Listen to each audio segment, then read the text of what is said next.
Alors bonjour Laurent, je suis très contente de te revoir. Maria Clara, salut. Petite Perle Magali, coucou, re-coucou. Après cette petite expérience hypnotique qu'on a partagée ensemble. Super, Isabelle qui arrive. Alors, on va un petit peu patienter le temps que tout le monde arrive. Je sais qu'il y a déjà une trentaine de personnes que je connais qui vont venir, qui vont participer à cette soirée un peu spéciale, un peu inédite. Hein, c'est la première fois que je vais communiquer sur cette manière de travailler. Salut Marine, salut Maria, bonsoir, bonsoir. J'espère que ça va. Super, super. On laisse arriver un petit peu tout le monde. Florence, coucou Florence, cool, bienvenue Florence. Une hypno, une copine encore, la bande des hypnos. Génial. Donc pour ceux qui sont déjà connectés, pour ceux qui sont déjà avec nous, je vais vous demander de patienter quelques minutes pour démarrer la conférence. En tout cas, je suis très heureuse de pouvoir communiquer sur un sujet qui me tient vraiment à cœur. Bonjour Ludivine, très heureuse aussi de t'accueillir. C'est grâce à toi Ludivine qu'on peut faire cette conférence parce que tu as résolu les problèmes techniques. Donc merci Ludivine. Voilà, donc on attend aussi peut-être Jean-Pascal qui est l'instigateur de cette conférence. Jean-Pascal de Parafiles. Parafiles, si vous avez l'occasion d'aller voir leur site, c'est super intéressant. C'est des personnes très investies. J'en profite pour parler d'eux avant de démarrer la séance. Ce sont des personnes très investies sur tout ce qui est recherche en TCI, transcommunication, etc. Des personnes assez abouties sur ce type de travail que je ne connaissais pas. Donc voilà, c'est à travers des amis hypno que j'ai connu Jean-Pascal qui s'occupe de Parafiles et sa femme également. Et c'est finalement avec et grâce à eux que je fais ce soir cette conférence. Et on va bien sûr parler de cet outil majeur qui fait aujourd'hui partie de mon travail d'hypno. C'est un outil que j'ai affiné au fil du temps, au fil des années. Salut Sabine, Johanna, bonsoir. Salut Isabelle, super, des prénoms et des visages que je connais. Je suis très heureuse de revoir tout ce petit monde-là.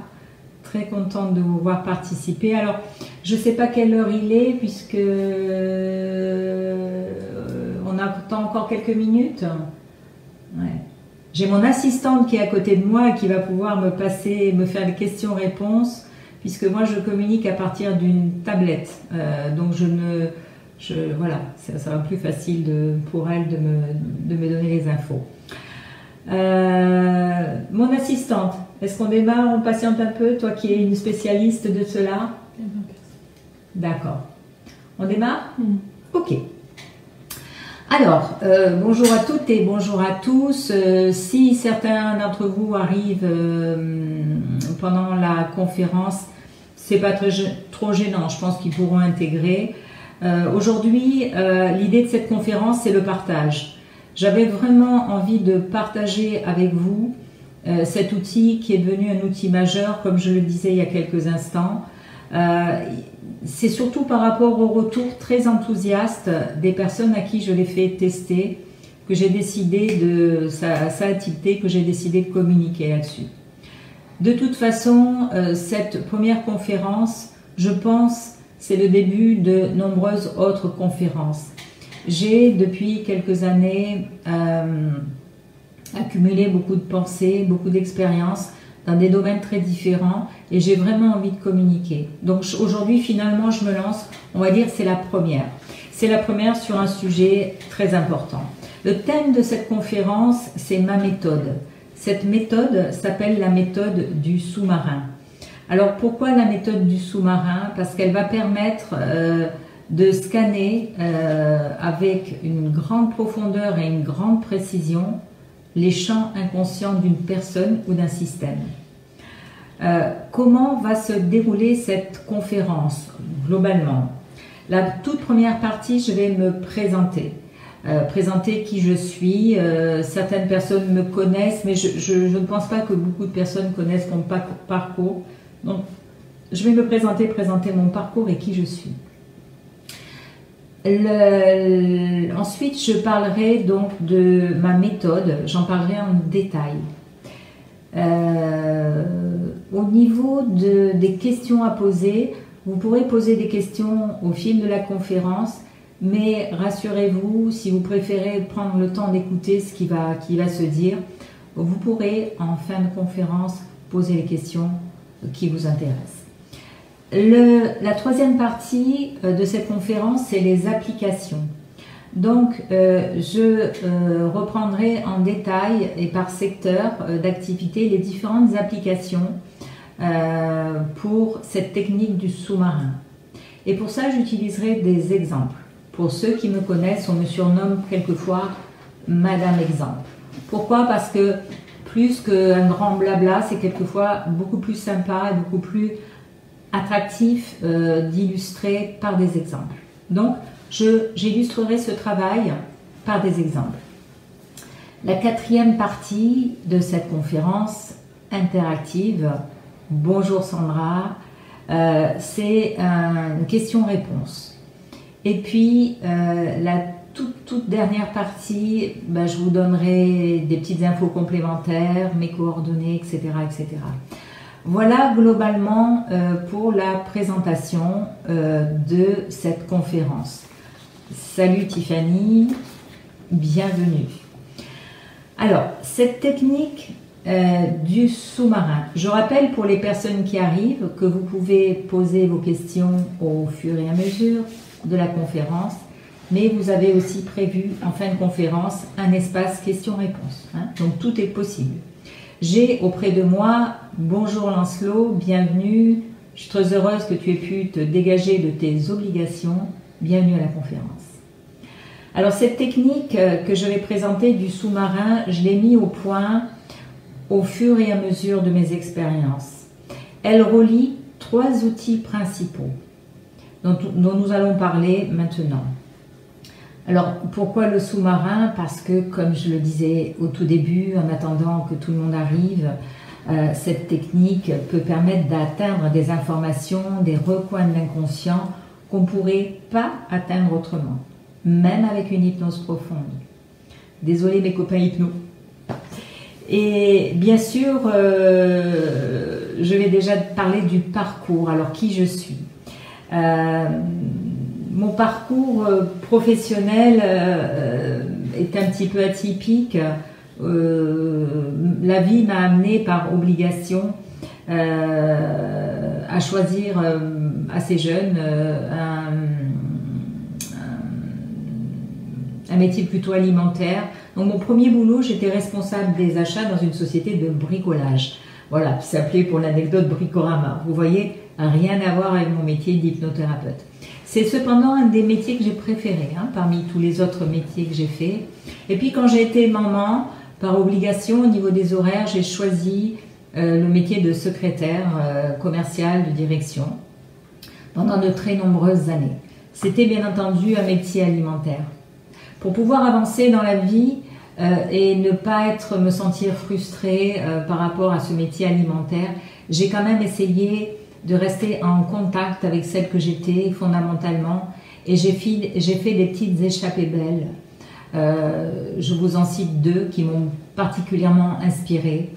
Pendant un an, j'ai été embauchée dans une association quand j'habitais sur Toulouse, et j'ai travaillé dans le monde des sourds pour organiser à l'échelon national un congrès qui se passait sur plusieurs jours.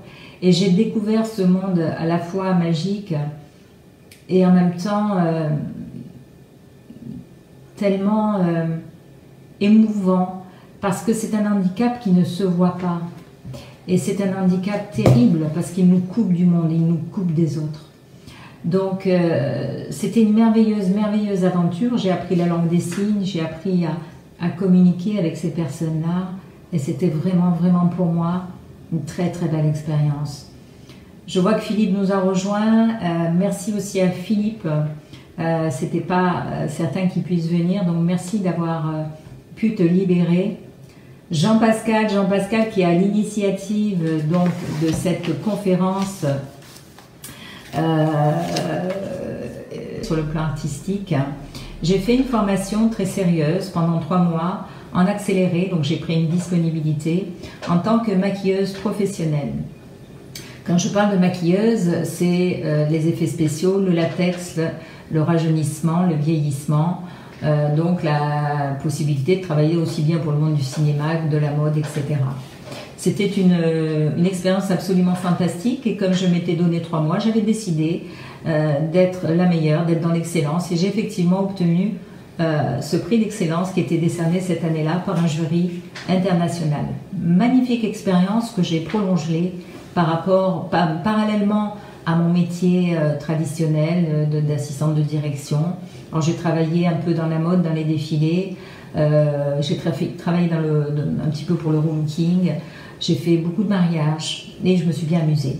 Voilà, donc j'ai quand même, je me suis un petit peu donné les moyens de m'amuser, même si la vie m'amenait à avoir un travail alimentaire. J'ai eu ces petites échappées belles qui m'ont permis je pense, de faire tout le reste avec plus de fluidité, plus de facilité. Et puis aussi, sur ce parcours qui est le mien, très intimiste, aussi loin que je me souvienne, depuis toute petite, dans la cour d'école, sous le préau, j'avais mes petits copains et mes petites copines qui venaient me voir pour me demander des conseils quand ils avaient des petits bobos avec papa, maman ou le petit fiancé de l'époque. Donc j'étais déjà tournée vers l'autre spontanément sans même me rendre compte. C'était vraiment quelque chose de naturel. Et puis bien sûr, en grandissant, en évoluant, je me suis intéressée à tout ce qui était développement personnel à travers la lecture. J'ai beaucoup lu, jusqu'à 2 livres par semaine pendant des années. Je me suis aussi beaucoup intéressée à la philosophie, à la spiritualité. Je me suis intéressée aux grands sages. Mes préférés resteront Gandhi, Krishnamurti, et aussi quelqu'un d'un petit peu plus dérangeant peut-être, mais que j'ai beaucoup aimé parce qu'il est intelligent, il est fin et il est plein d'humour, c'est Jean d'Ormesson. J'ai beaucoup aimé cet homme-là parce qu'il avait une soif insatiable de vie et je me reconnaissais en ça. Voilà un petit peu peut-être quelques informations sur qui je suis. On va maintenant, excusez-moi, hein, c'est une première pour moi, donc je ne suis pas parfaite au niveau de la communication, mais j'essaye de faire de mon mieux. Je vais maintenant parler de ma méthode en détail et de mes outils qui sont au nombre de 3. D'ailleurs, j'adore le chiffre 3, je ne sais pas pourquoi, c'est un chiffre qui m'a toujours poursuivi d'une manière sympathique. Bien sûr, il y a l'hypnose, il y a aussi les constellations, c'est le thème du jour, et il y a mon ressenti, ce que certaines personnes appellent le 6e sens. Bonjour Alex, je vois que tu viens d'arriver, bienvenue. En ce qui concerne l'hypnose, j'ai décidé de ce métier il y a seulement une petite dizaine d'années, même si je connaissais déjà ce métier-là, puisque j'ai eu un compagnon pendant 10 ans qui était hypnothérapeute. J'étais arrivée au bout du mensonge que je faisais à moi-même, d'un métier qui ne me convenait pas, qui n'était pas moi, alors j'ai décidé de passer le pas et de devenir une hypnothérapeute. Alors ma manière de pratiquer l'hypnose, elle correspond à ce que je suis fondamentalement. Je me cale sur l'inconscient de la personne. Et d'ailleurs, c'est pas rare que pendant une séance d'hypnose, par exemple, je vais apercevoir un papillon bleu, je vous cite ça parce que ça m'est arrivé, sur l'épaule de la personne. Et au sortir de la séance d'hypnose, la personne me dit « Mais Guylaine ou Madame Garcia, vous m'avez parlé du papillon bleu, il était déjà là depuis un petit moment, c'est marrant, vous m'en avez parlé. » Ou alors, c'est un animal ou une personne qui rentre dans le champ de la séance d'hypnose que j'aperçois. et la personne était déjà en contact depuis un moment avec cet animal ou cette personne. Donc je suis vraiment en connexion avec l'inconscient de mon client ou de ma cliente. En ce qui concerne l'hypnose, je voulais faire une petite parenthèse. J'ai eu plusieurs professeurs, mais je voudrais faire un petit coucou à Rémi Phoenix, qui, à mon sens, amène, en tant qu'hypnothérapeute, un regard nouveau et très efficace sur ce métier. Alors, je ne sais pas si Rémi est là ou pas, je pense pas. Je sais qu'il fait beaucoup de choses. En tout cas, Rémi, un petit coucou à toi et merci pour l'excellent travail que tu fais et pour ta manière de transmettre l'hypnose. Merci. Merci pour ça. Ça va dans le sens de ce que je suis, transmettre avec son cœur. Le deuxième outil dont j'ai envie de vous parler, c'est ce sixième sens. Il est très puissant chez moi. Je l'ai caché longtemps, très longtemps, parce que j'en avais peur, parce que j'en avais honte. Il m'arrivait même, quand je parlais de ça, de me moquer de ça, donc de me moquer de moi. Je viens d'une famille très catho, très carrée dans les coins. Il n'était bien sûr pas du tout question de parler de ça, mais depuis toute petite, je vois, j'entends et je ressens. Donc j'ai les trois canaux. Je suis vraiment comme Obélix, je suis tombée dans la marmite quand j'étais petite.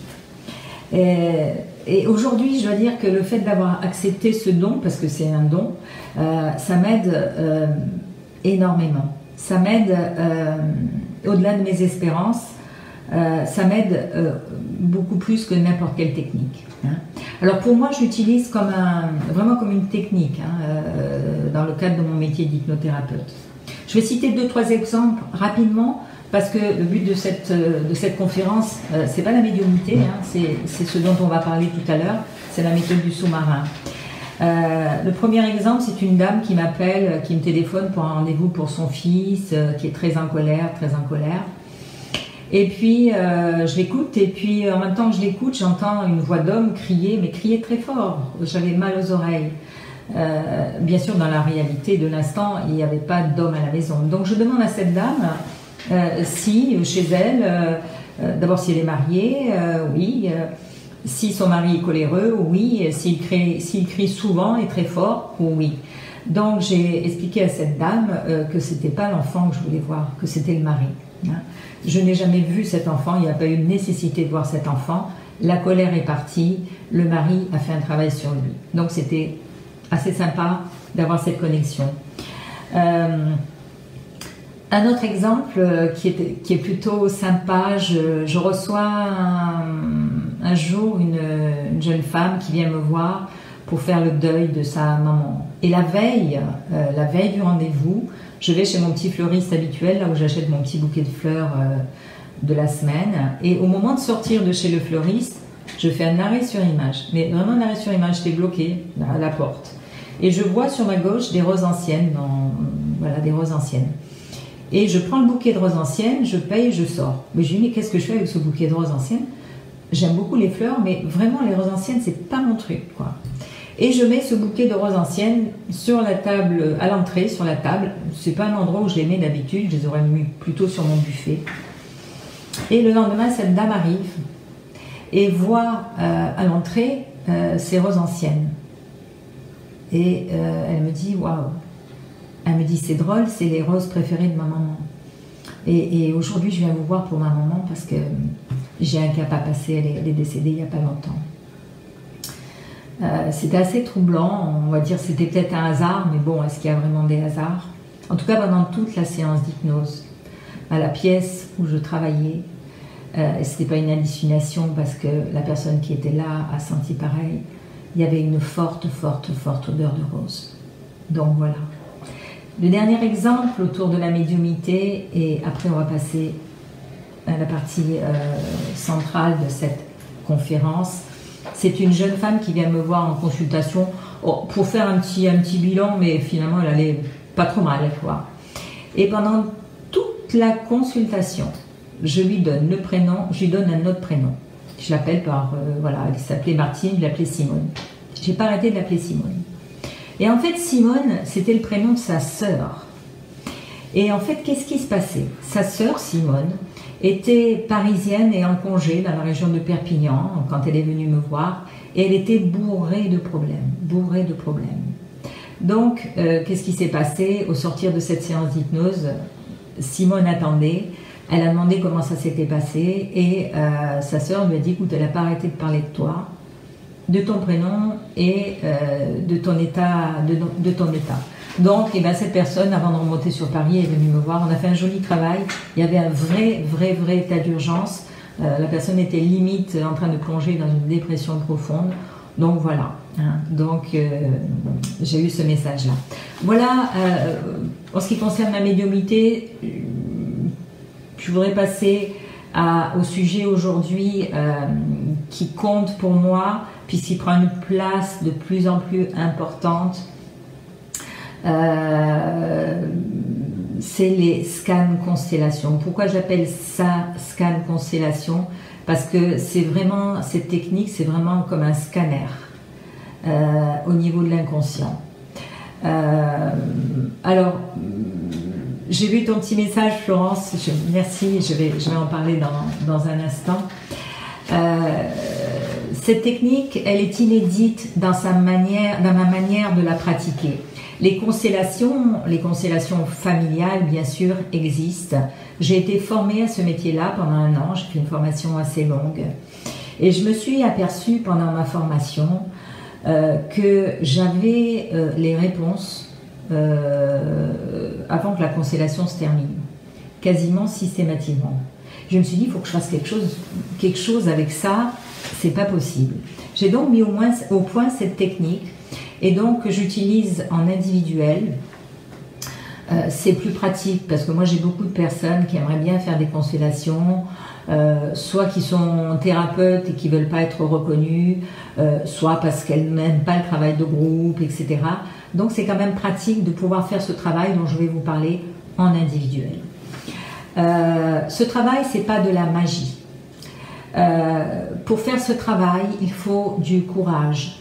Parce qu'on va aller vraiment scanner sans concession ce qui se passe dans les champs inconscients de votre système familial, amoureux, etc.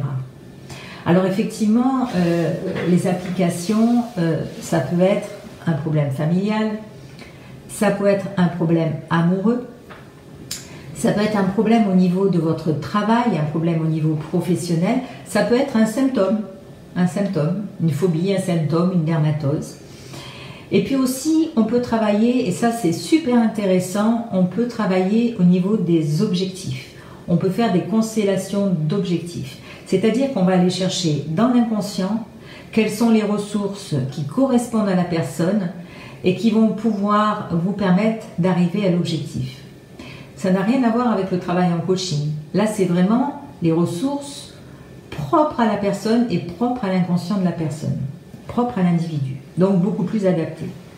Alors, on va rentrer dans le côté exemple. Et avant de démarrer le côté exemple, effectivement, Florence propose que je parle de l'expérience qu'elle a faite avec moi récemment. Florence, qui est une amie hypnothérapeute, elle a été très surprise de ce travail, elle ne connaissait pas, elle ne s'y attendait pas. En fait, ça peut surprendre la première fois parce que comment ça se passe ce travail-là? Alors, je vais aller vous chercher un support. Voilà. Alors, pour faire ce travail-là, quel que soit le type de travail, j'utilise des supports. Des supports tout simples. C'est des papiers. Voilà, où je vais marquer la vie, l'amoureuse, maman, papa, etc. Des tas de supports. Et puis des supports vierges où je vais noter le prénom des personnes concernées. Je vais poser les supports au sol, selon la problématique. C'est-à-dire, s'il y a une problématique au niveau de l'amour, je vais poser le prénom de l'amoureux par terre et le prénom de l'amoureuse. Je vais monter sur ce support. Et c'est pour ça que je dis c'est pas de la magie. C'est vraiment du scan des champs inconscients de la personne. Et quand je monte sur ce support, je vais ressentir exactement tout ce que l'inconscient de la personne ressent. Je vais ressentir sa manière de parler, sa manière de bouger.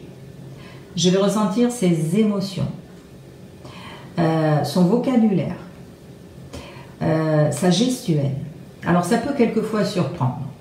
J'ai même fait, et je fais régulièrement, du travail avec des personnes qui sont déjà dans le milieu de l'énergétique. Et ces personnes-là sont souvent surprises parce qu'il paraît que mon visage, on est fait à 100% d'énergie. Hein. Notre corps paraît solide, mais c'est une énergie compactée. Donc, quand je fais ce travail-là, il paraît que quelquefois, pour les personnes qui sont habituées à travailler sur l'énergie, eh bien, je prends la forme, mon visage prend la forme de la personne concernée. Hein. Voilà, donc c'est vrai que c'est un outil très très puissant. Et maintenant, voilà, et ça avait beaucoup étonné Florence, hein, de voir qu'effectivement on pouvait avoir la gestuelle, le vocabulaire, les pensées, les émotions de la personne. Hein. Alors, quelques exemples maintenant. On va commencer par l'amour. Ça nous concerne tous et tout le temps. J'ai reçu récemment François, un monsieur qui était très heureux en amour, mais il était terrorisé. Véritablement, le mot qui convient, c'est terrorisé. Pourquoi? Parce que il avait eu un précédent mariage vraiment catastrophique. Alors, j'ai posé au sol son ancienne femme et lui en face. Et quand je suis montée sur le champ de son ancienne femme, je regardais cet homme avec une méchanceté extrême. Je lui tournais autour, j'avais envie de l'écraser, j'avais envie de l'écorcher vif. Il y avait vraiment une haine à l'état pur. Et de l'autre côté, quand je me suis mis sur le champ de cet homme, j'avais l'impression de me liquéfier. Donc cet homme avait vécu quelque chose d'horrible et j'ai pu le sentir dans mon corps, ce qui fait qu'en tant que thérapeute, ça m'a servi pour l'aiguiller après, pour la séance d'hypnose.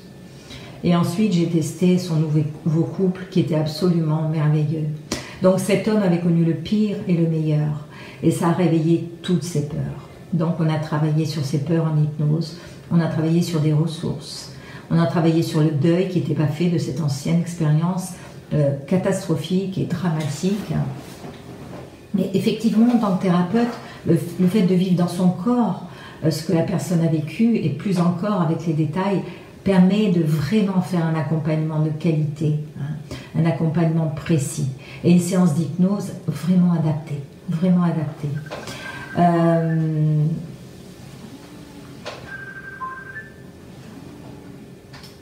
Je vois qu'il y a un appel,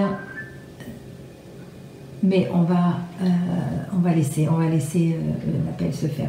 Alors, la deuxième expérience au niveau de l'amour, celle-là j'aime bien la raconter parce qu'elle est vraiment très rigolote. Est-ce que tu veux bien me couper mon téléphone peut-être?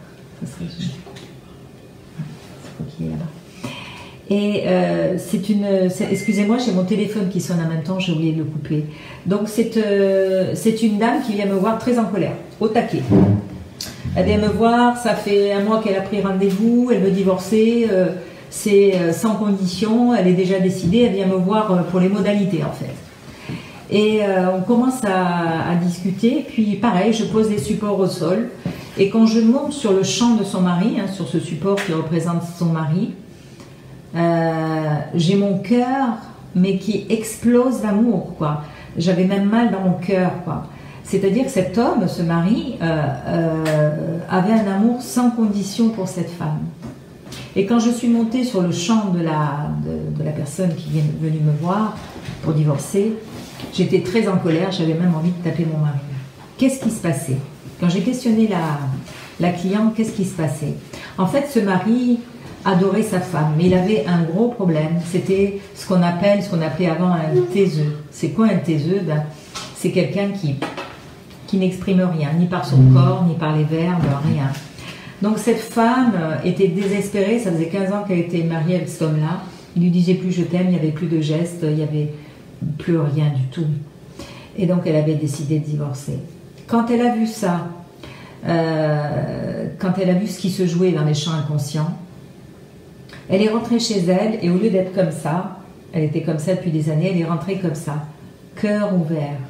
Son mari, il a vu sa femme arriver, cœur ouvert. Qu'est-ce qu'il a fait? Il a lâché.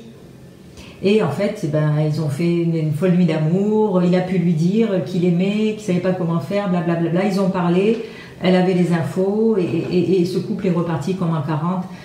Ils ont appris à communiquer. Voilà, donc c'était, vous voyez, là ça peut paraître amusant, mais quelquefois ça peut sauver des relations entre ce qui se passe dans le conscient, dans le mental, et ce qui se passe dans l'inconscient, et quelquefois un monde. De quoi se nourrit le mental? De nos peurs, de nos systèmes éducationnels. Mental, menteur, souvent. Donc aller faire ce scan au niveau de l'inconscient, quelle que soit la méthode, ça peut être aussi par l'hypnose tout simplement, c'est vraiment une bonne chose. Et puis le dernier exemple au niveau de l'amour, c'est une jeune femme qui vient me voir, très désespérée, très amoureuse de son chéri. Mais du peu que j'avais compris, ce chéri-là, il n'était pas très respectueux. Quand je suis montée sur le champ de ce chéri, j'étais affolée. Il y avait zéro amour. Cet homme regardait cette femme en se marrant. C'était un pion. Il s'amusait, il expérimentait. Alors, je ne l'ai pas dit comme ça à ma cliente, à ma patiente quand même. J'ai mis des filtres, mais je lui ai quand même fait passer le message. C'est elle qui a pris sa décision. En tant que thérapeute, on n'a bien sûr pas le droit d'aller influencer les décisions comme ça des personnes. Et j'ai appris par elle, très peu de temps après, que dans la même année, il avait fait la même chose à 2 autres femmes. C'était ce qu'on appelle un pervers narcissique, un manipulateur, enfin ces mots qu'on met comme ça. Donc cette jeune femme l'avait échappé belle, elle n'avait pas été trop loin dans la relation, elle n'avait pas été détruite. Ce qui a été le cas pour les 2 autres personnes dans la même année. Voilà pour la partie amour. On peut aussi travailler sur des symptômes, par exemple une dermatose. Je travaillais à une époque avec le centre de Monich, les Bains, et un jour, le docteur Durand m'envoie un patient. Elle ne m'avertit pas, et le patient arrive et je lui tends la main, et quand je vois sa main, ses mains, on aurait dit des effets spéciaux. Ses 2 mains étaient des plaies béantes. Il avait un eczéma plus, il y avait des plaies, des crevasses, enfin c'était horrible. Donc je le fais s'asseoir, on commence un petit peu à parler, et puis je prends un support papier, comme vous le savez maintenant, et je pose le symptôme au sol.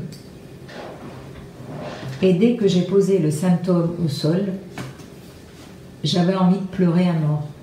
J'avais envie de pleurer à mort. Je me voyais au-dessus d'une tombe et je me voyais en train de pleurer à mort. Et donc, le monsieur ne m'avait rien dit là-dessus. Je me sentais d'une tristesse infinie. Le symptôme parlait d'amour et parlait d'une tristesse infinie. Je sors du champ, je parle avec le monsieur, on approfondit. Et il finit par me dire qu'effectivement, ses 2 mains avec ses plaies sortaient 1 mois avant la date anniversaire du décès de son papa. Le deuil n'était pas fait. On a fait une très longue séance d'hypnose qui était très pénible pour le monsieur. Il a pleuré tout le temps, mais pendant la séance d'hypnose, il a pu faire son deuil. Vous me croyez ou pas, à partir de ce jour-là, j'ai plus une nouvelle. Je me suis dit, mince, ça n'a pas marché. Et donc le docteur Durand m'appelle pour me dire, écoutez, votre séance d'hypnose, elle fait cas à Molich, ça fait des années qu'on voit ce monsieur-là, et tout est fini, tout est terminé, il n'y a plus rien. Il avait fait son deuil. La dermatose venait simplement parler de cette souffrance cachée, enfouie, et de ce deuil non fait. Voilà au niveau des symptômes. Les symptômes, ça peut être aussi, par exemple, des problèmes au niveau de la nourriture. C'est très récent, cette expérience-là. Je reçois une dame qui faisait des crises de boulimie à répétition, donc elle avait fait beaucoup de démarches, beaucoup de thérapeutes, elle n'arrivait pas à s'en sortir. Alors j'ai dit, ben, je ne vais pas passer par le côté thérapeutique, je vais passer directement par le symptôme. Et donc je pose au sol le symptôme, je me branche sur la personne énergétiquement et j'entends mange ou meurs. Mais j'ai dit, c'est quoi ce truc? Le symptôme qui dit mange ou meurs. Je sors du champ, je dis à la personne, ça vous parle ça, mange ou meurs? Et elle me regarde quelques secondes. Elle me dit oui. Elle me dit donc elle m'a expliqué son histoire. En fait, cette patiente est née prématurée. Et elle a failli mourir, elle était tout petit bébé prématuré, très menu. Et donc sa mère la nourrissait. Quand elle a commencé à grandir, avoir 3 ans, 5 ans, sa maman continuait à la nourrir. Elle avait gardé cette peur de perdre son enfant. Donc, dans le champ inconscient de cette personne, il fallait manger, sinon on mourait. L'injonction, c'était ça. Donc on pouvait chercher à faire des régimes, à faire des choses comme ça, laisse tomber, ça n'aurait jamais marché. Donc on a fait un travail au niveau des champs inconscients, on a remonté les temps, on a fait une hypnose régressive, on est retourné voir son enfant intérieur, on a posé la paix dans le système et la personne a commencé à manger normalement, sans effort en fait, sans effort. On a réparé la blessure. Ensuite il y a...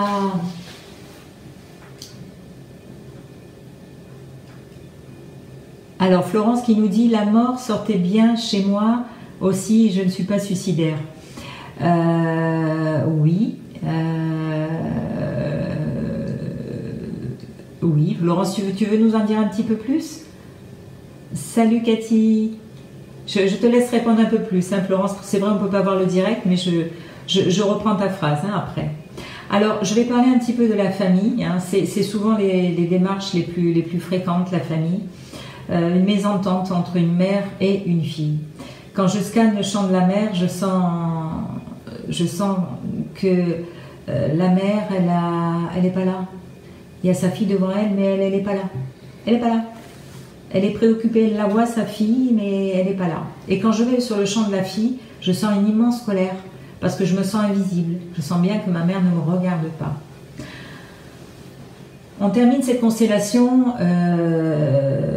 je discute avec la mère qui me dit « Mais non, mais moi ma fille je l'aime et tout ». Mais je dis « Oui, mais vous ne la regardez pas. Vous ne la regardez pas. Vous êtes préoccupé. Ah oui, c'est vrai qu'en ce moment je monte une entreprise, je fais ci, ça. Votre fille, vous ne la regardez pas. » Donc on a fait un travail de fond par rapport à ça et tout s'est posé, tout s'est apaisé entre cette mère et cette fille. Un autre exemple de famille, j'ai reçu aussi relativement récemment, tout ça c'est des exemples récents, une jeune femme d'une 40aine d'années, on fait un point sur sa famille, ses enfants, son mari, et on fait un point aussi sur son papa et sa maman. Sa maman, 62 ans, Alzheimer.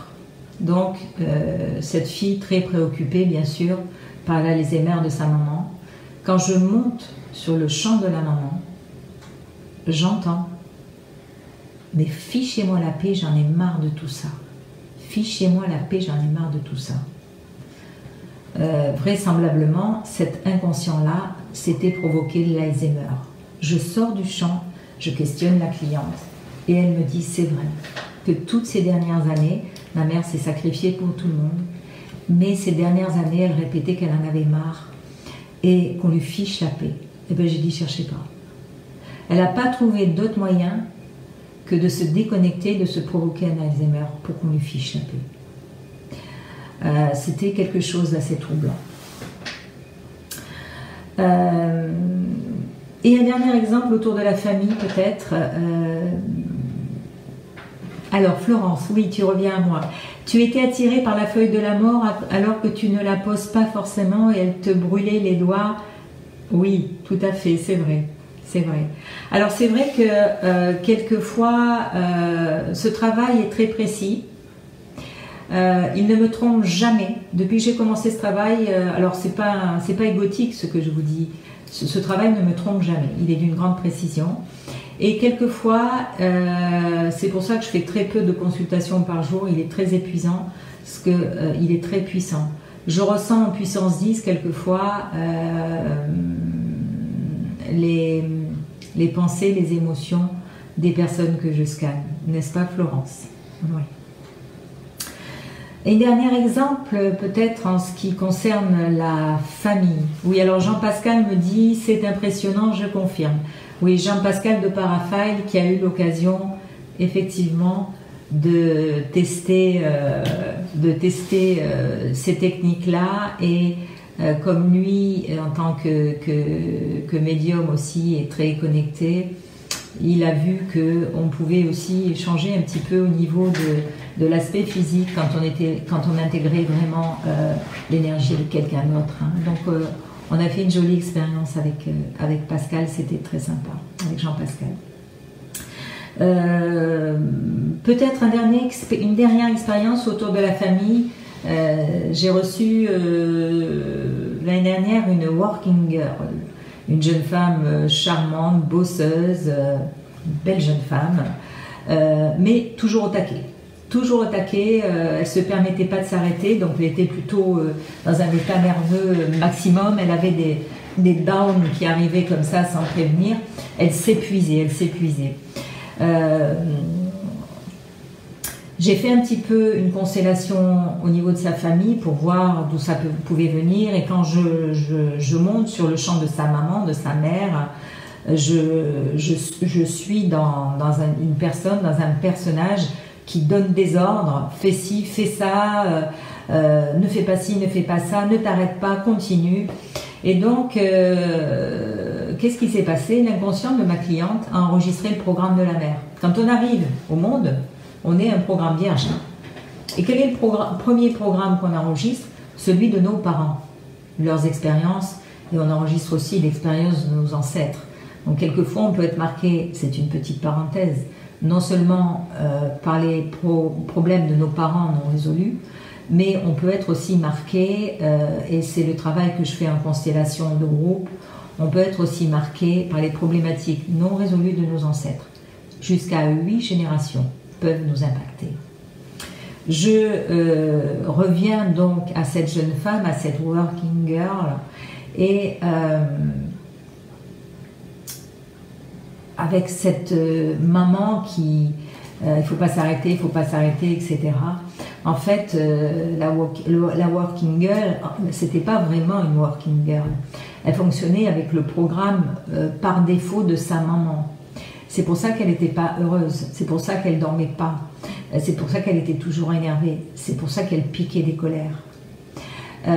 Ça peut quelquefois, le programme de nos parents peut quelquefois convenir, donc on va aller sur notre chemin de vie avec ça et ça va être ok. Mais quelquefois le programme de nos parents est à l'inverse de ce que nous sommes fondamentalement. Donc notre job, ça va être d'aller voir dans ce programme ce qu'on garde, ce qu'on ne garde pas, pour pouvoir aller sur notre chemin. Sinon, qu'est-ce qui va se passer? On va aller fonctionner en réaction. Je prends un exemple, un enfant qui a été battu. Qu'est-ce qu'il va faire s'il ne résout pas son problème? Il va devenir un parent, souvent très permissif. Et ça va donner des enfants qui ne vont pas du tout être préparés à la vie et qui vont être des handicapés de la vie. Et donc cet enfant qui a été battu, il ne va pas être sur son chemin. Il va être... c'est la même pièce. C'est le recto et c'est le verso de ce qu'il a subi. Il va fonctionner en réaction de ce qu'il n'a pas aimé. Mais il ne va pas être sur son chemin. Vous voyez l'importance d'aller voir dans nos familles racines, dans ce programme initial que l'on reçoit quelquefois. Je parle de ça parce que là on parle d'exemple de famille. Ce qui nous convient et ce qui ne nous convient pas. Alors, un truc que j'ai pu constater au fil des années, c'est pas parce qu'on a eu une enfance catastrophique qu'on doit avoir une vie d'adulte catastrophique. J'ai quelquefois des magnifiques résiliences. J'ai un jour reçu une dame qui avait eu une vie, pouf, Cosette à côté, c'était une princesse. Et pourtant, cette dame-là avait fait une magnifique résilience et elle était plutôt heureuse dans sa vie. Donc, voilà. Ça ne dépend pas non plus du courage qu'on a ou qu'on n'a pas. Ça dépend du terreau, du terrain. Ça dépend de l'inconscient de chacun. En fait. Voilà pour les exemples autour de la famille, j'en ai bien d'autres, mais je ne veux pas faire quelque chose de long, je veux que ça reste quand même attractif pour chacun, chacune. N'hésitez pas à poser des questions. Salut Gwenaël, t'as loupé une petite partie, mais c'est pas grave, il y a encore des choses. J'ai cité donc pas mal d'exemples autour du couple, autour de la famille, autour des dermatoses, autour des symptômes. Il peut y avoir aussi des problématiques autour de phobies. Un jour, je reçois une jeune fille qui devait partir à l'étranger avec sa famille et donc elle devait faire des vaccins. Et elle avait vraiment la phobie des piqûres, mais quelque chose, elle tombait dans les pommes, quoi. Et donc, je pose le symptôme au sol et je pose la jeune fille à côté du symptôme.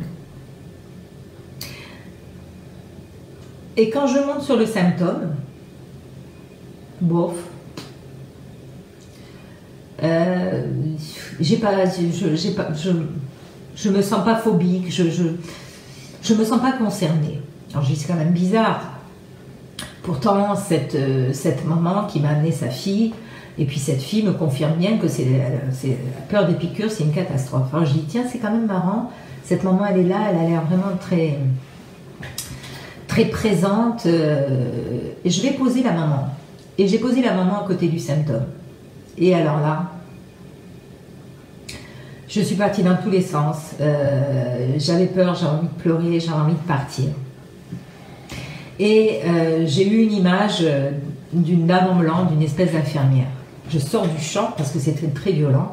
Et je dis à cette dame, je dis mais qu'est-ce qui s'est passé pour votre fille? C'est quoi cette... Je dis une dame grande, une infirmière, ça vous dit rien? Et la maman a éclaté en larmes, mais éclaté. Parce que le souvenir est remonté, elle l'avait enfoui. En fait, la phobie, c'était la phobie de la mère. Cette petite fille était aussi née prématurée, elle était restée en couveuse pendant 3 semaines, je crois, à la clinique, à l'hôpital. Et l'infirmière qui s'occupait d'elle ressemblait à un SS un peu, quoi. Et la maman était terrorisée à chaque fois qu'elle devait retourner travailler et laisser sa fille, son tout petit bébé, nouveau-né, tout menu, dans les mains de cette infirmière. Donc elle était à l'envers. Et elle a vraiment développé un trauma. Ce petit bouchon était perfusé, elle avait des aiguilles et tout ça, elle était perfusée. Donc c'est le trauma de la maman qui se retrouvait sous forme de « j'ai peur des piqûres » chez l'enfant. Il n'y a pas eu besoin ni de faire de séance d'hypnose à la mère ni à la fille.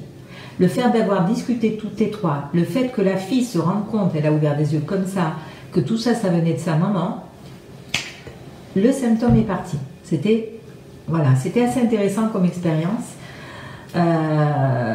autour de la phobie des piqûres. On peut aussi faire des constellations d'objectifs. Alors, je travaille de plus en plus avec les entreprises autour de ça. Aussi pour ceux qui veulent créer une entreprise. On peut travailler, faire une constellation d'objectifs et aller chercher, par rapport à une méthode, on va rentrer dans les détails, on peut aller chercher toutes les ressources inconscientes nécessaires à la personne pour aller vers l'objectif. Alors les ressources, ça ne va pas être des ressources qu'on va trouver comme si on faisait du coaching ou quoi. Des fois, ça peut être des ressources complètement sorties de nulle part. Je vous raconte une anecdote d'un chef d'entreprise qui a même voir un jour costard, cravate, non, pas cravate, mais costard, très BCBG, etc. Et on fait cette constellation et en fait, il voulait monter une antenne de son entreprise, il voulait monter une petite antenne un peu plus loin. Et il voulait être aidé par rapport à ça.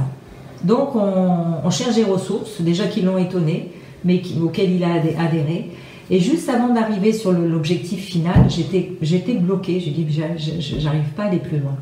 Et d'un coup, je vois passer devant mes yeux un petit nounours tout pelé, tout pelé. Je dis c'est quoi ce truc-là? Et bien sûr, à ce monsieur costard machin, j'osais pas lui dire bah, écoutez, j'ai vu un nounours passer, ça vous dit quelque chose? Je savais pas comment présenter ça. Donc je lui ai dit écoutez, quelquefois c'est marrant, mais il y a des chefs d'entreprise très connus, etc., qui ont des gris-gris, des rituels, etc. Vous n'avez pas, vous, un rituel, un gris-gris, une pierre sur votre bureau ou autre chose? Je ne savais vraiment pas comment présenter ça. Et puis le monsieur me dit non. Et puis d'un coup, il me regarde et il fait si, il me dit c'est marrant ce que vous me dites. Il dit j'avais dans ma première entreprise mis dans le tiroir de mon bureau un petit nounours qu'une tante m'avait offert. En plus, c'était une tante que je n'aimais pas forcément. J'ai jamais compris ça, j'ai jamais pu le jeter. Et il m'a suivi, je sais pas où je l'ai mis aujourd'hui, mais ouais, vous me dites ça, oui, ça me rappelle ça. J'ai dit, ben, vous savez quoi? Je dis, ça mange pas de pain, hein. Je lui dis, si vous le retrouvez, vous voyez, si vous l'avez toujours dans votre bureau, dans une caisse, dans un carton, mettez-le au fond de votre attaché case, et puis vous l'oubliez. C'est exactement ce que le gars a fait. Quand il est revenu à la séance suivante, il me dit, Madame Garcia, il me dit, c'est peut-être un effet placebo. Hein. Je dis, oui, bien sûr. Il me dit, j'ai mis mon petit, ce que vous m'avez dit, hein, au fond de mon truc, et puis je l'ai oublié, hein, j'y ai plus pensé. Par contre, quand j'allais sur mes réunions de chantier, ou quand j'ai été faire mes recrutements, j'étais pas comme je suis d'habitude, très stressée à l'intérieur. Ça se voit pas, hein, mais je suis très stressée à l'intérieur. Il me dit, je me suis rendu compte que j'étais pas stressée, j'ai trouvé ça bizarre. Et seulement après, j'ai pensé à ce que vous m'avez dit, puis à ce nounours que j'ai mis au fond du sac. Alors, tant pis, hein, ou tant mieux si le monsieur a pensé que c'était un effet placebo, etc. En tout cas, mission accomplie. Et aux dernières nouvelles, ça s'est super bien passé pour le montage de sa nouvelle entreprise. On peut se servir des constellations d'objectifs quand on hésite entre deux orientations professionnelles. J'ai fait récemment ce travail avec une prof de yoga, amie, et elle voulait changer de manière de travailler, elle voulait élargir sa technique, elle s'ennuyait un petit peu. Donc elle avait un projet autour du yoga, mais un petit peu plus élargi. Et je note sur un papier les deux projets, je lui donne les papiers, et je lui dis, écoute, pour pas que je me fasse influencer parce que je te connais, tu vas poser les deux supports au sol, hein, pour que je puisse aller les ausculter, mais à l'envers. Comme ça, je ne vais pas savoir sur quel support je monte, sur quel projet je vais aller scanner. Et donc, je monte sur le premier support, je ne sais pas ce que c'est, hein. Et je m'écroule sur moi-même. C'est mon corps qui s'écroule. Tout qui tient, la tête en avant, je m'écroule.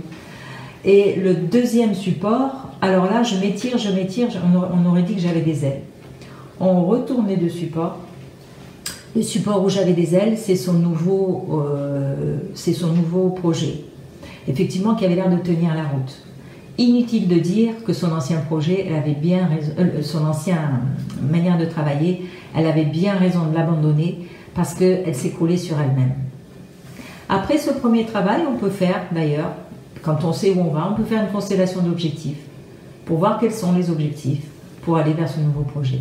Donc vous voyez, les constellations familiales, elles servent à réparer une âme blessée, mais elles servent aussi dans la vie sur un plan plus matériel, même si j'utilise ma médiumnité. L'un n'empêche pas l'autre. La tête là-haut, mais les pieds bien plantés. C'est à cette condition et seulement à cette condition qu'on peut utiliser ce don d'une manière, comment je pourrais dire, cohérente. Voilà. Et puis il y a une petite constellation minute aussi qu'on peut faire très rapidement, qui prend quelques secondes. On pose la personne au sol et on pose un support qui s'appelle la vie.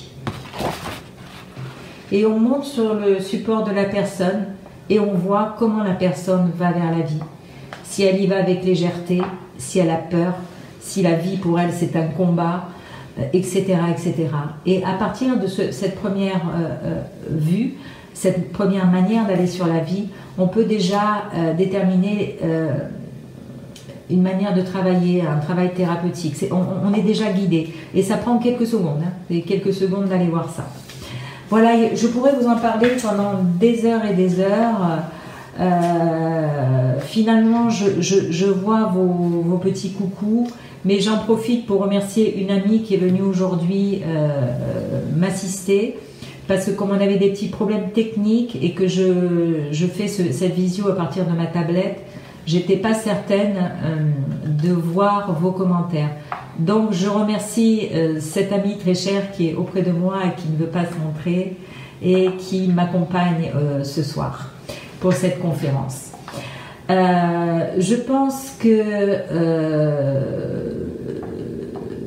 d'abord j'espère que tout ça, ça vous a interpellé ou ça vous a intéressé, vous avez appris des choses. Le but c'était un petit peu tout ça. Est-ce qu'il y a des personnes, Florence l'a déjà fait, mais est-ce qu'il y a des personnes qui sont présentes et qui ont envie qui ont déjà travaillé avec moi, j'en vois plusieurs, et qui ont envie de témoigner? Est-ce qu'il y a des questions? Les questions sont les bienvenues. Salut Valou, voilà. Voilà, donc prenez le temps, je suis tout oui pour vos questions ou pour vos témoignages. Donc, voilà. En tous les cas, pendant que vous réfléchissez à des questions possibles, je dois vous dire que c'est un vrai plaisir de communiquer comme ça. J'ai l'habitude de faire des petites conférences, en général 25-30 personnes avec auberge espagnole derrière, par rapport à la convivialité. Je trouve que c'est très sympa aussi de communiquer comme ça. Alors, Valou, oui, alors je veux bien que tu témoignes, Florence aussi, mais Florence, comme tu le sais, quand je fais ce travail-là, je suis complètement connectée sur un ailleurs. Donc, c'est pour ça que je note beaucoup, j'ai des dossiers où je note tout ce que je fais, et donc je ne me souviens pas de tout, je suis désolée. Donc, je veux bien que vous témoigniez, puis avec grand plaisir, oui, oui. Donc, Valou, qu'est-ce que tu veux, sur quoi tu veux partager, hein, par rapport à quelle expérience? Salut Claudie, je suis contente que tu sois là.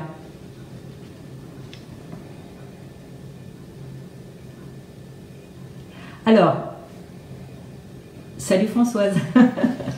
Alors, pour les mémoires traumatiques comme l'inceste, alors,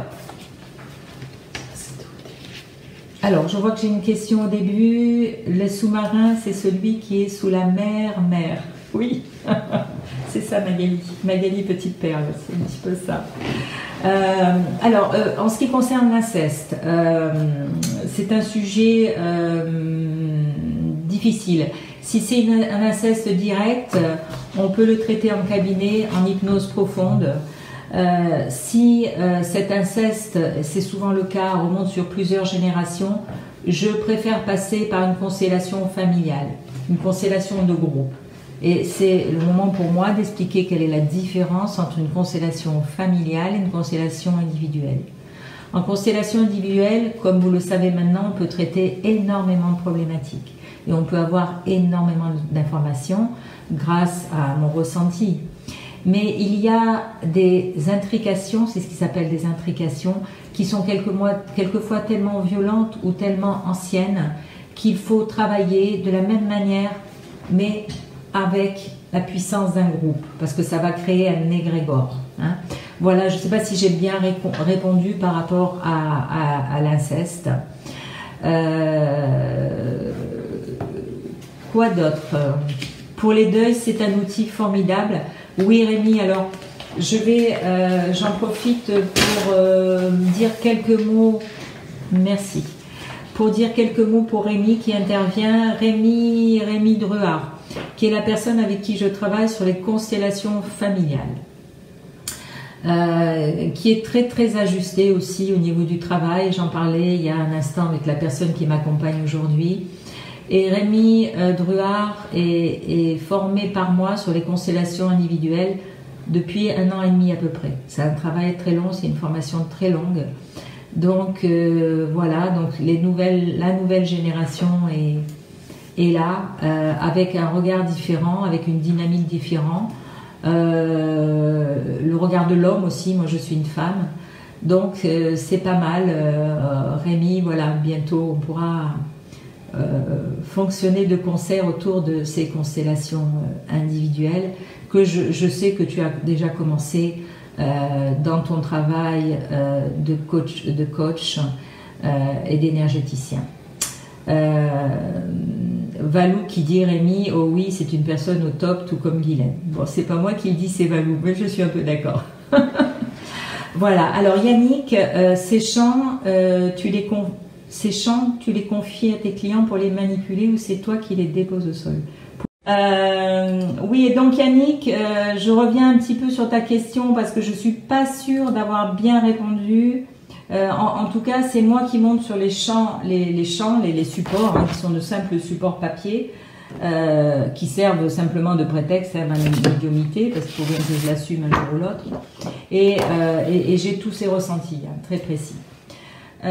Pour ceux qui croient, c'est pas obligé, hein, puisque comme je vous disais, j'ai refusé ma médiumnité une grande partie de ma vie, mais pour ceux qui croient à la survie de l'âme, j'ai aussi cette capacité en tant que passeur d'âme d'aller voir comment va l'âme, s'il y a des messages à transmettre aux vivants.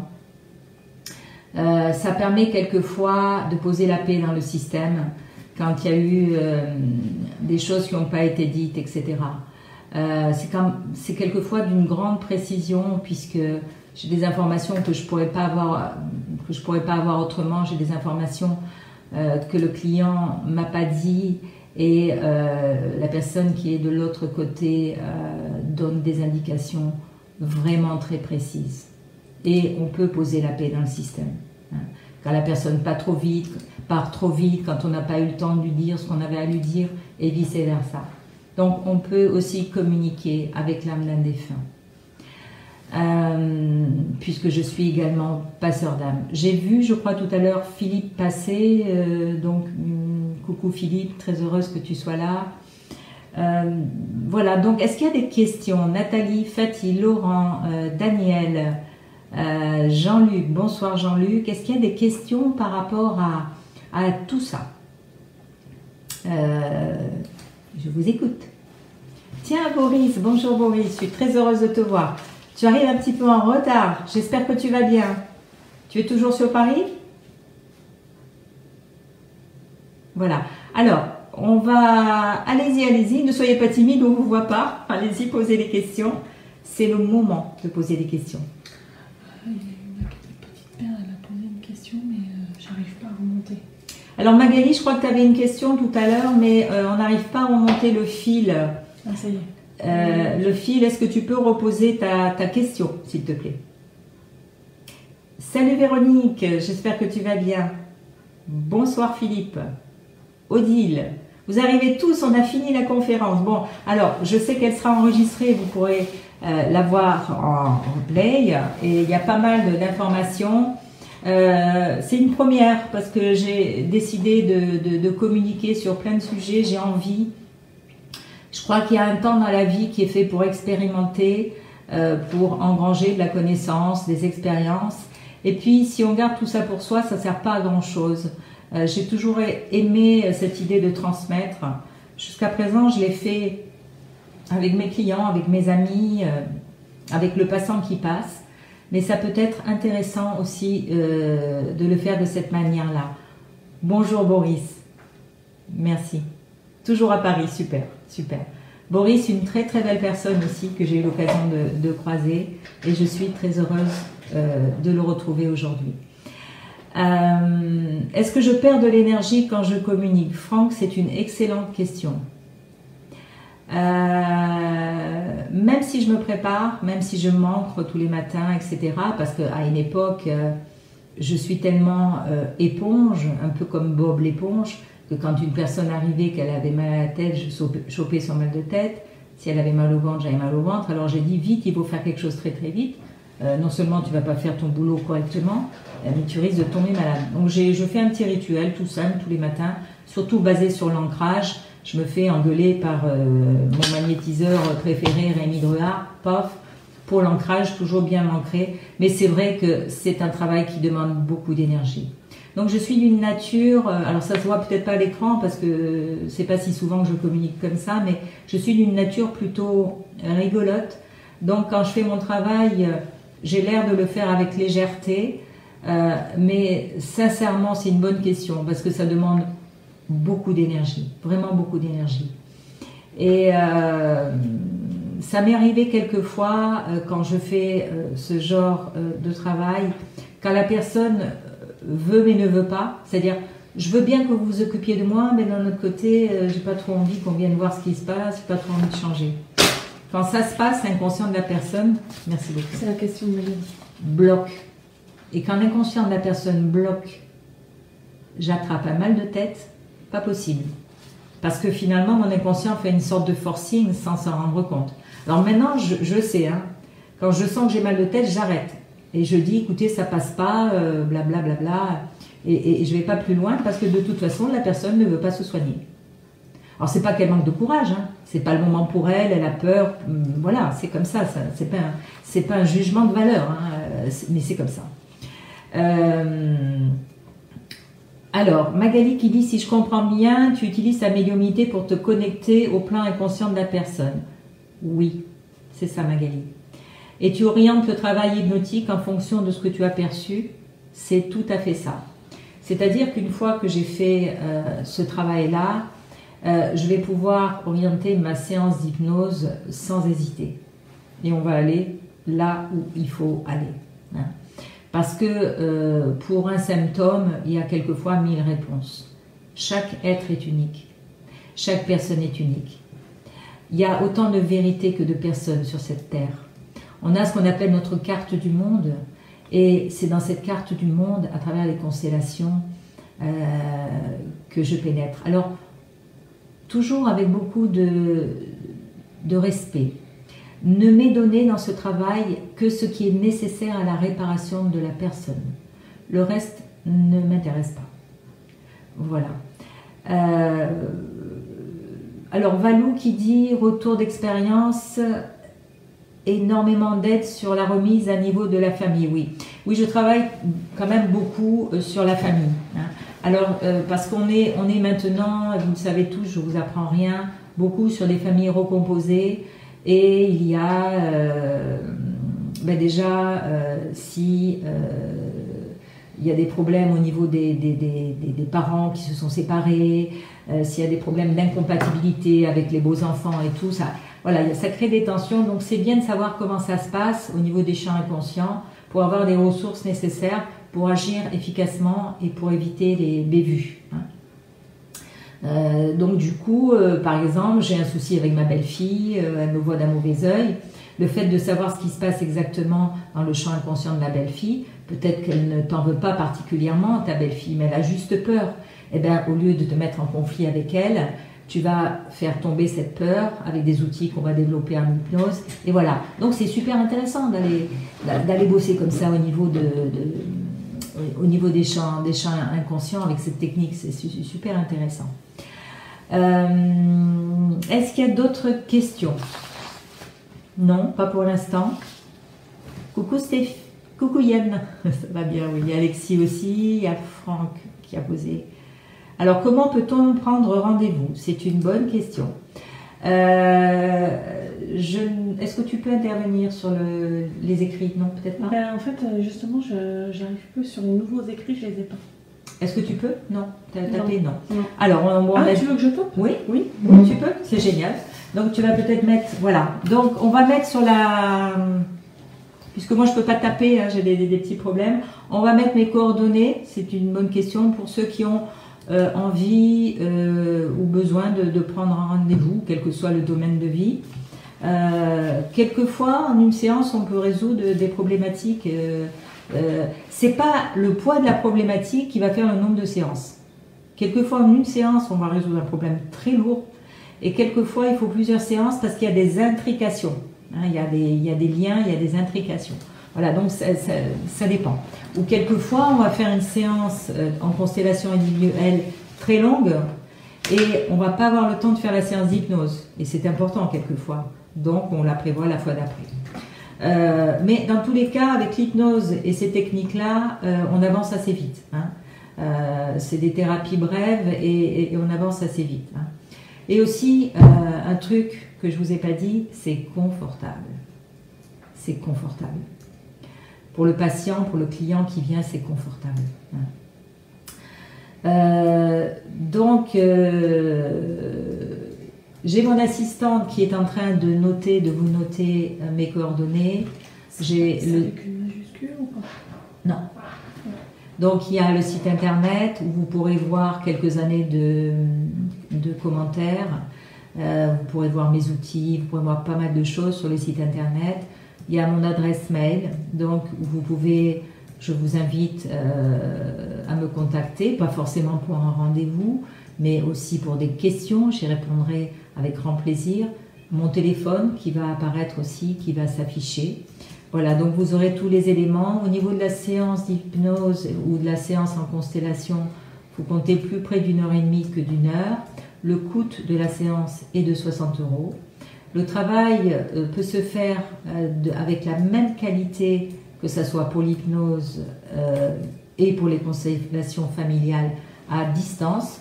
J'ai pu tester ça notamment pendant le confinement où j'ai continué à travailler et j'ai eu la même qualité de travail pour les constellations individuelles et également pour l'hypnose.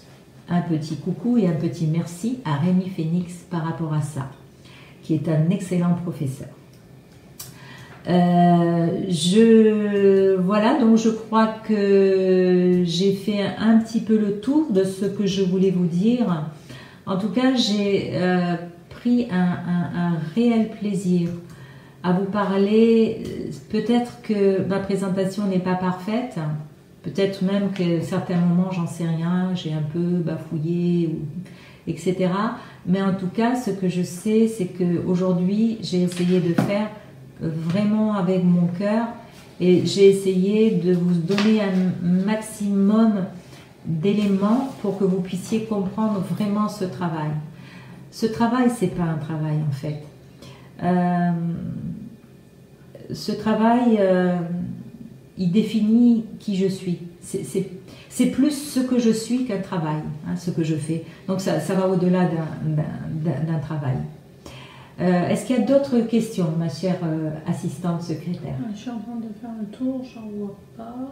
D'autres questions? Vous n'êtes pas bavards, hein, les copains, les copines. Salut Julie. Mais en fait, peut-être que c'est moi qui suis bavarde et qui ai beaucoup parlé. Je vous ai donné quand même beaucoup d'informations. Salut Sandrine. Voilà, je prends encore quelques minutes, quelques instants. J'encourage les personnes qui ont pris la conférence en cours parce que en fait je voulais la faire vendredi, c'est beaucoup plus sympa le vendredi, mais bon, par rapport aux problèmes techniques et tout, comme je vous disais, on l'a calé aujourd'hui samedi. Merci à ceux qui ont pu se mobiliser aujourd'hui ce samedi, pas bavard mais attentif. Merci Boris. Alors, j'ai une question autour des constellations familiales, c'est-à-dire ce travail que je fais en individuel, mais en groupe. Je fais ça en général au moins une fois par mois, quelquefois 2 fois par mois, avec mon assistant Rémi Druard dont je vous ai parlé tout à l'heure, la personne donc qui est coach de vie, qui est magnétiseur et que je forme en continu depuis 1 an et demi sur les constellations. Nous sommes encore en période de prudence et je ne veux pas, je suis en très bonne santé je crois, mais j'ai pas envie de mettre quelqu'un dans une mauvaise posture, donc nous attendrons après l'été pour les constellations. C'est dommage parce qu'il y en avait quelques-unes qui étaient prévues et que j'ai annulées. C'est dommage aussi parce que j'adore ça. C'est une extension de ce que je fais en individuel et c'est très intéressant aussi. La différence avec l'individuel, c'est que une constellation individuelle, ben, ça peut se faire d'un instant, on peut prendre le rendez-vous, ça peut se faire à distance, voilà, c'est de l'instantané et c'est très puissant aussi. Hein. Mais il y a des cas graves ou des cas où les intrications sont très anciennes. Quand je parlais de l'inceste tout à l'heure, quelqu'un m'a posé une question là-dessus. Si les intrications sont très anciennes, si ça remonte sur plusieurs générations et que c'est très lourd, je préfère qu'on passe par une constellation en groupe. Ça va être beaucoup plus puissant encore. Coucou Cathy, belle personne que j'ai eu l'occasion de découvrir aussi. Voilà, en tout cas, merci infiniment à toutes et à tous d'avoir répondu présent et présente. Voilà, n'hésitez pas, post-conférence, à m'envoyer des posts, des messages. J'y répondrai, comme je vous le disais il y a un instant, avec énormément de plaisir. Est venue pour moi la phase de communiquer. Comme je vous disais, j'ai engrangé depuis une dizaine d'années et aujourd'hui j'ai envie de transmettre. Voilà. Donc c'est une première. C'est la première. Je vous embrasse à tous très fort. Je remercie tout le monde. Je remercie encore mon assistante merveilleuse qui m'a permis d'être plus à l'aise puisque nous avions, je répète, quelques petits problèmes techniques. Je remercie Parafiles qui a été à l'origine de cette conférence, même si ils n'ont pas pu l'organiser techniquement. Je remercie toutes ces belles personnes que je vois passer, que je connais, pas pour tout le monde, mais pour la plupart. Merci, merci infiniment à tous. Je vous dis à très bientôt, parce que ça ne s'arrêtera pas là. Et en attendant, prenez soin de vous. Je vous embrasse.